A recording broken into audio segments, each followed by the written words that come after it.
Sir, ito naman yung pangalawang unit nyo. Same setup, mini PC Dellwise 5070 with sub-bendo board by Dens Customize.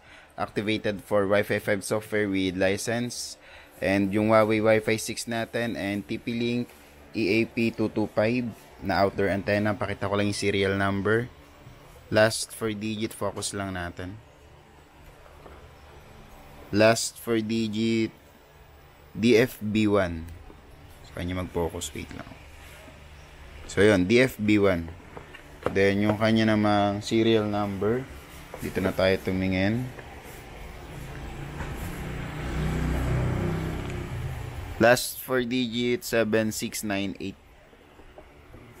Pakita ko na rin na walang damage yung unit box bago natin ipadala sa inyo sa front,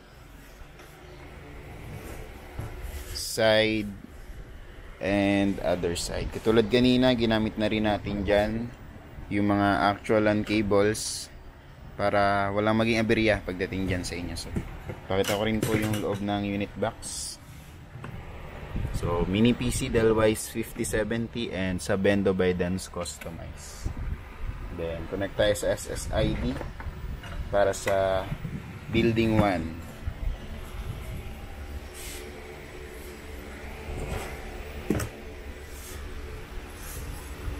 So, building 1.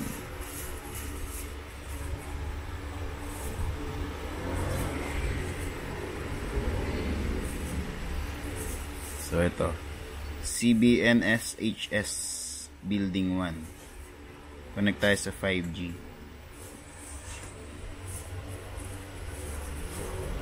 So, connected tayo.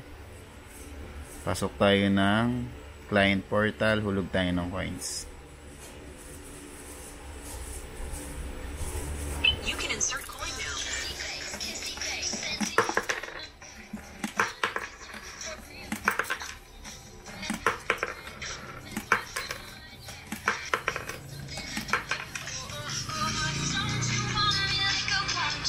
So, 52 pesos. You are now connected. Accurate and calibrated yung ating coin slot and pins. Connected na tayo. May oras na. Check natin yung download and upload Mbps. Speed test tayo.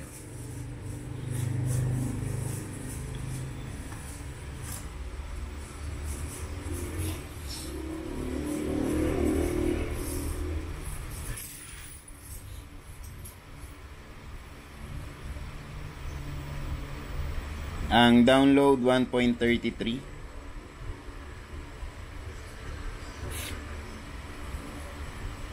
Ang upload naman 1.86. So check natin yung speed link. Dapat ay naka 100 Mbps full.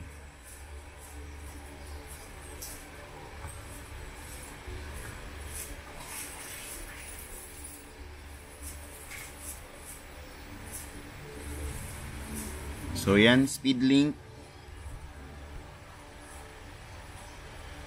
Focus lang natin. Yan yung mag-focus. Speed link 100 Mbps full. 1,000, sorry. So connect naman tayo sa outdoor antenna.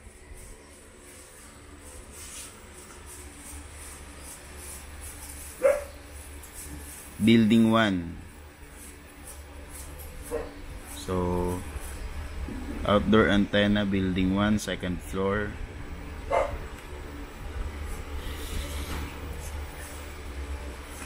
So, connected tayo. Double check natin kung continuous yung oras natin. So, continuous yung oras natin. Speed test tayo.